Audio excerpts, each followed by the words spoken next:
സുഹൃത്തുക്കളും ബന്ധുക്കളും ഒക്കെ അടങ്ങുന്ന സംഘമാണ്. ഏതെങ്കിലും ഒരു ഗ്യാങ്ങിൽ ഉണ്ടായിരിക്കുമെന്നൊരു പ്രതീക്ഷ കൊണ്ടായിരിക്കാം ഒരുപക്ഷെ ആ നിലയ്ക്ക് ശ്രദ്ധിക്കാതെ ഇരുന്നത്. അതെ, അങ്ങനെ തന്നെ വേണം നമുക്ക് മനസ്സിലാക്കാൻ മാധു. കാരണം 40 അംഗ സംഘമാണ്. ആരുടെയെങ്കിലും കൂടെ അവർ ഉണ്ടാകും, ശ്രീനന്ദ ഉണ്ടാകും എന്ന രീതിയിൽ തന്നെയാണ് അവർ ഉണ്ടായിരുന്നത്. കാരണം ചെറിയ കുട്ടിയല്ലല്ലോ, 15 വയസ്സ് പ്രായമുണ്ട്.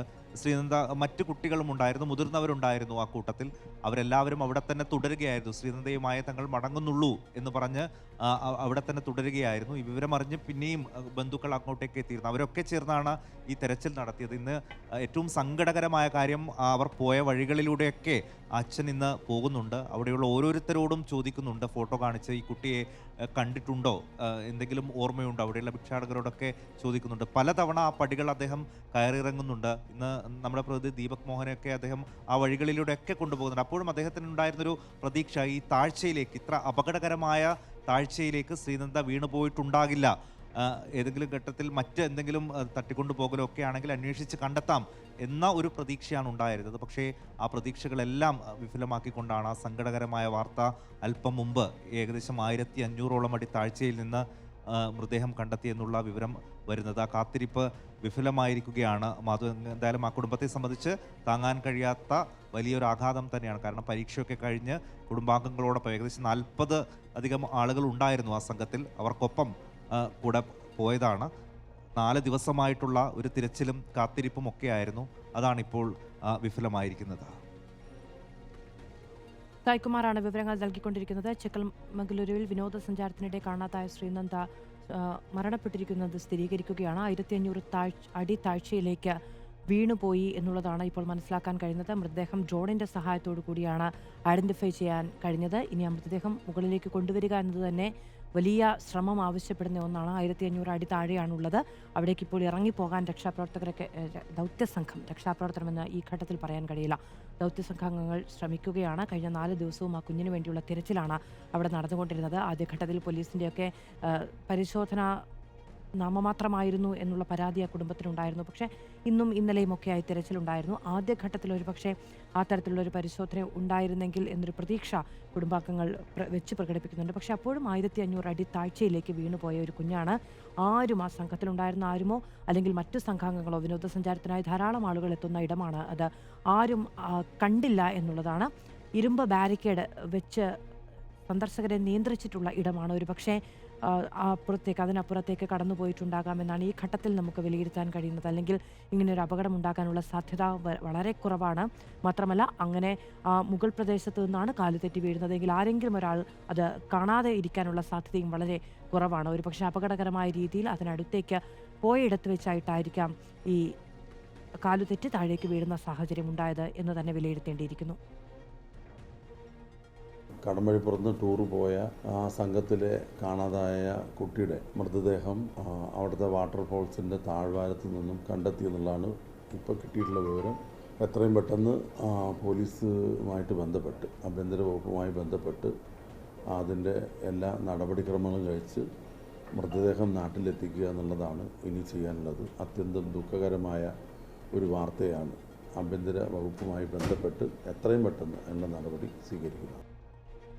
മൃതദേഹം കണ്ടെത്തിയെന്ന വാർത്ത സ്ഥിരീകരിച്ചതിന് ശേഷമുള്ള വി.കെ. ശ്രീകണ്ഠൻ എം.പിയുടെ പ്രതികരണമാണ് നമ്മൾ കണ്ടത്. എത്രയും പെട്ടെന്ന് മൃതദേഹം നാട്ടിലെത്തിക്കാനുള്ള നടപടിക്രമങ്ങൾ കൈക്കൊള്ളുമെന്നുള്ളതാണ് വി.കെ. ശ്രീകണ്ഠൻ എം.പിയുടെ പ്രതികരണം. സായ്കുമാർ നമ്മളോടൊപ്പം തുടരുന്നുണ്ട്. സായി, എന്താണ് അവിടെ നിന്ന് ലഭിക്കുന്ന വിവരം? എപ്പോഴത്തേക്ക് മുകളിലേക്കും അവിടെ നിന്ന് ഈ നമ്മുടെ നാട്ടിലേക്കും ശ്രീനന്ദയുടെ മൃതദേഹം കൊണ്ടുവരാൻ കഴിയുമെന്നാണ് അറിയുന്നത്? മാധു, അത്തരം വിവരങ്ങൾ ലഭ്യമാകേണ്ടതുണ്ട്. ഇപ്പോഴെന്തായാലും ഈ മൃതദേഹം മുകളിലേക്ക് എത്തിക്കാനുള്ള നടപടികളാണ് ഇപ്പോൾ അവിടെ നടക്കുന്നത്. മുകളിലേക്ക് എത്തിച്ചു കഴിഞ്ഞാൽ ആശുപത്രിയിലേക്ക് മാറ്റാനുള്ള ആംബുലൻസ് അടക്കം അവിടെ സജ്ജമായുണ്ട്. പ്രത്യേക സംഘത്തിൻ്റെ നേതൃത്വത്തിലാണ് ഇന്ന് പരിശോധന നടത്തിയത്. ഏകദേശം 100-ലധികം വരുന്ന ഉദ്യോഗസ്ഥരുടെ ഒരു വലിയ സംഘം തന്നെ ഇന്ന് ഈ പരിശോധനയ്ക്കായി എത്തിയിരുന്നു. അങ്ങനെ കേരളത്തിൻ്റെ വലിയൊരു സമ്മർദ്ദം തന്നെ ഈ വിഷയത്തിൽ കർണാടകയ്ക്ക് മേൽ ഉണ്ടായിരുന്നു എന്ന് പറയേണ്ടി വരും.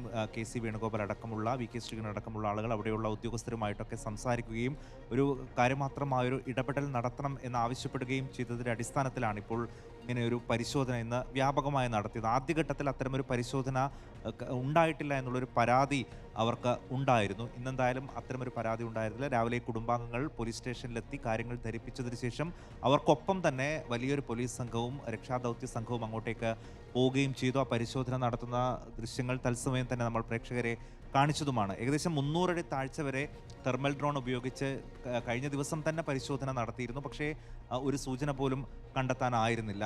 പിന്നീട് വെള്ളച്ചാട്ടത്തിൽ വീണോ എന്നുള്ള സംശയങ്ങളുണ്ടായിരുന്നു. അങ്ങനെ അവിടെയും പരിശോധനയൊക്കെ പ്രാഥമികമായി നടത്തിയിരുന്നു. പക്ഷേ അങ്ങനെ ഒരു സൂചനയും ഉണ്ടായിരുന്നില്ല. അതുകൊണ്ടാണ് കുടുംബാംഗങ്ങൾക്ക് ഇനിയൊരു തട്ടിക്കൊണ്ടുപോകലടക്കം സംഭവിച്ചിട്ടുണ്ടോ എന്നുള്ള സംശയം ഉണ്ടാകുന്നത്.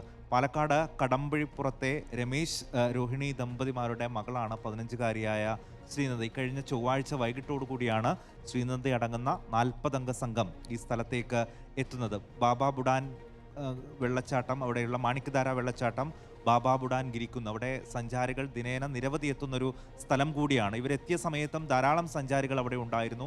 അവിടെ ചെറിയ കടകളൊക്കെ ഉണ്ട്. അതോടൊപ്പം തന്നെ ഭിക്ഷാടകരായിട്ടുള്ള ആളുകളുണ്ട്. അങ്ങനെ കുറേ അധികം ആൾക്കാരൊക്കെ ആ സമയത്ത് അവിടെ ഉണ്ടായിരുന്നു. വൈകിട്ട് 5:20 വരെ ശ്രീനന്ദ തങ്ങളുടെ കൂടെ തന്നെ ഉണ്ടായിരുന്നു എന്ന് ഇന്ന് അച്ഛനും അമ്മയും ഒക്കെ പറയുന്നുണ്ട്. വെറും 4 മിനിറ്റ് മാത്രമാണ്. ആ 4 മിനിറ്റിനുള്ളിലാണ് 5:20 കഴിഞ്ഞ് 5:25 ആകുന്ന സമയത്താണ് ശ്രീനന്ദ തങ്ങളുടെ കൂടെ ഇല്ല എന്നുള്ളൊരു വിവരം ഈ രക്ഷിതാക്കളടക്കമുള്ള ആളുകൾ മനസ്സിലാക്കുന്നത്. അപ്പോൾ ഈ 4 മിനിറ്റിനുള്ളിൽ എന്ത് സംഭവിച്ചു എന്നുള്ളതാണ് അവരെയൊക്കെ അത്ഭുതപ്പെടുത്തിയത്. ഒരാൾ പോലും ശ്രീനന്ദ ഇങ്ങനെ ഈ വേലി മറികടന്ന് പോകുന്നതോ താഴേക്ക് നോക്കുന്നതോ അല്ലെങ്കിൽ താഴേക്ക് വീണു പോകുന്നതോ ഒന്നും അവിടെയുള്ള ഒരാൾ പോലും കണ്ടിട്ടില്ല എന്നുള്ളതാണ്. മറ്റെന്തെങ്കിലും സംഭവിച്ചിരിക്കാം എന്നുള്ള ഒരു സംശയം ഇവർക്ക് ഉണ്ടായത്. എന്തായാലും ആദ്യം വെള്ളച്ചാട്ടത്തിൽ വീണു എന്നുള്ള സംശയം ഉണ്ടാകുന്നു. കാരണം അതിന് തൊട്ട് മുൻപ് ഈ വെള്ളച്ചാട്ടത്തിന് സമീപത്തെ പാറയിൽ നിന്നുകൊണ്ടുള്ള ഫോട്ടോ ശ്രീനന്ദ ഒറ്റയ്ക്ക് എടുക്കുന്നുണ്ട്. അതിനുശേഷം തിരിച്ചിറങ്ങുന്ന വഴി കുടുംബാംഗങ്ങളോടൊപ്പമുള്ള ഒരു ഫോട്ടോ കൂടി എടുക്കുന്നുണ്ട്. ആ ഫോട്ടോ എടുക്കുന്ന സമയം കൂടി പറഞ്ഞുകൊണ്ടാണ് 5:20 വരെ നമ്മുടെ കൂടെ തന്നെ ഉണ്ടായിരുന്നു ശ്രീനന്ദ എന്ന് ഈ അച്ഛൻ പറയുന്നത്. പക്ഷേ പിന്നീടാണ് ശ്രീനന്ദ മിസ്സിംഗ് ആണ് എന്നുള്ള വിവരം ആ കുടുംബം തിരിച്ചറിയുകയും പരിശോധന നടത്തുകയും അവിടെയുള്ള സുരക്ഷാ ഉദ്യോഗസ്ഥരോടൊക്കെ വിവരങ്ങൾ പറയുകയും ഈ കൂടെയുള്ള കുടുംബാംഗങ്ങൾ തന്നെ പരമാവധി തിരച്ചിലൊക്കെ നടത്തുകയും ചെയ്യുന്നത്. പോലീസ് നായയൊക്കെ ആ സമയത്ത് തന്നെ അവിടേക്ക് വരുന്നുണ്ട്. പോലീസ് നായ മറ്റ് ചില ഇടങ്ങളിലേക്ക് കൂടി പോയത് കൂടുതൽ സംശയം ഇരട്ടിപ്പിച്ചു. ഇന്ന് ആ സ്ഥലത്തേക്കൊക്കെ നമ്മുടെ പ്രതിനിധി ദീപക് മോഹനെ ഈ ശ്രീനന്ദയുടെ അച്ഛൻ കൊണ്ടുപോകുന്നുണ്ട്. അതുകൊണ്ടാണ് ഒരു തട്ടിക്കൊണ്ടുപോകാനുള്ള ശ്രമങ്ങളൊക്കെ നടന്നോ ആ രീതിക്ക് കൂടി അന്വേഷണം വേണം എന്ന് അമ്മയടക്കം ആവശ്യപ്പെടുന്നത്. മറ്റ് 10 പേർ കൂടി ഈ സംഘം അവിടെ എത്തുമ്പോൾ ആ വ്യൂ പോയിന്റിൽ ഉണ്ടായിരുന്നു. അവർ ഏതെങ്കിലും തരത്തിൽ ഇതിൽ പങ്കെടുത്തോ എന്നറിയാൻ CCTV പരിശോധനയടക്കം പോലീസ് നടത്തുകയും ഒക്കെ ചെയ്തു. അങ്ങനെ എല്ലാ വശങ്ങളും അന്വേഷണ സംഘം പരിശോധിച്ചിരുന്നു. അതിനിടയിലാണ് ഇപ്പോൾ ഈ 1500 അടി താഴ്ചയിൽ നിന്ന് വലിയൊരു കൊക്കയാണ്, വലിയൊരു ഗർത്തമാണ്. ആ ദൃശ്യങ്ങൾ കാണുമ്പോൾ തന്നെ നമുക്ക് മനസ്സിലാകും അത്യന്തം അപകടം പിടിച്ചൊരു സ്ഥലം കൂടിയാണ്. അങ്ങോട്ടേക്ക് പോകാതിരിക്കാൻ ഒരു ഇരുമ്പ് വേലിയുണ്ട്. ഇനി അത് മറികടന്ന് താഴത്തേക്ക് നോക്കാൻ ശ്രീനന്ദ ശ്രമിച്ചോ എന്നൊക്കെയാണ് ഇനി അറിയേണ്ടത്. പക്ഷേ കൂടെ ഉണ്ടായിരുന്ന ഒരാൾ പോലും അത് കണ്ടിട്ടില്ല എന്നുള്ളത് ഇപ്പോഴും ആ കുടുംബാംഗങ്ങൾ പറയുന്നുണ്ട്.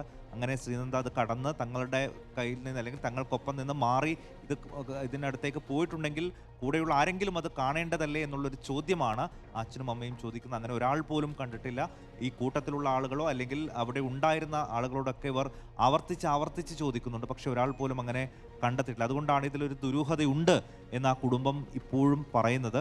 മൃതദേഹം അല്ലെങ്കിൽ ഈ കിട്ടിയ സ്ഥലത്തേക്ക് ശ്രീനന്ദ പോയിട്ടില്ല എന്നാണ് ഇപ്പോഴും ആ കുടുംബാംഗങ്ങൾ പറയുന്നത് എന്നാണ് ഞാൻ മനസ്സിലാക്കുന്നത്. അങ്ങനെയാണെങ്കിൽ ഇപ്പോഴും അവർ ആ ഒരു ദുരൂഹത സംശയിക്കുന്നുണ്ട്. കാരണം ഈ ഭാഗത്ത് തന്നെയാണ് ബാക്കിയുള്ള മുഴുവൻ ആളുകളും ഉണ്ടായിരുന്നത്. പക്ഷേ ഇപ്പോൾ മൃതദേഹം കിട്ടിയ ഭാഗത്തേക്ക് പോകണമെങ്കിൽ അതിന് മുകളിലേക്ക് ശ്രീനന്ദ എത്തണം. പക്ഷേ അങ്ങോട്ടേക്ക് അവർ എത്തിയിട്ടില്ല എന്നുള്ള ഒരു പ്രതികരണം തന്നെയാണ് ഇപ്പോഴും കുടുംബാംഗങ്ങൾ പറയുന്നത്. അങ്ങനെയാണെങ്കിൽ വീണ്ടും ഒരു ദുരൂഹത ഇതിൽ സംശയിക്കുന്നുണ്ട് കുടുംബം എന്ന് പറയേണ്ടി വരും. അവരുടെ കൂടുതൽ പ്രതികരണം നമുക്ക് വേണ്ടതുണ്ട്.